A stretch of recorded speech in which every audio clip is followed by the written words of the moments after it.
ছাত্র আন্দোলনকারী সমন্বয়কদের মতের ভিত্তিতে অন্তর্বর্তীকালীন সরকার নিযুক্ত করা হয়েছে নোবেল বিজয়ী ডাক্তার ইউনূসকে, ঘোষণা দিয়েছেন রাষ্ট্রপতি শাহাবুদ্দিন। এবং অন্তর্বর্তীকালীন সরকারের সহকর্মী হিসেবে 10-15 জনের একটি তালিকা রাষ্ট্রপতির কাছে দিয়েছেন সমন্বয়কারীরা।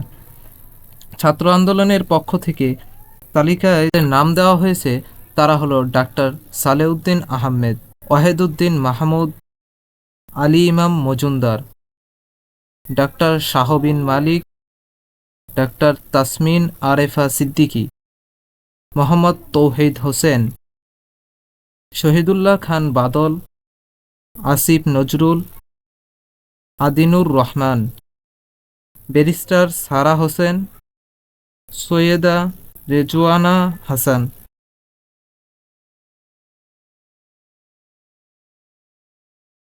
এছাড়া রাষ্ট্রপতি একজন মুক্তিযোদ্ধা সহ আরও 2 জনকে রাখার কথা বলেছেন। ডাক্তার ইউনূস এখন কোথায় আছেন? জানা গেছে তিনি চিকিৎসার জন্য ফ্রান্সের প্যারিসে আছেন। 2-1 দিনের ভিতরেই চলে আসবেন দেশে। আরও জানা গেছে অন্তর্বর্তীকালীন সরকারের দল হবে 20 সদস্য বিশিষ্ট। সর্বশেষ আরও জানতে আমাদের সাথেই থাকুন।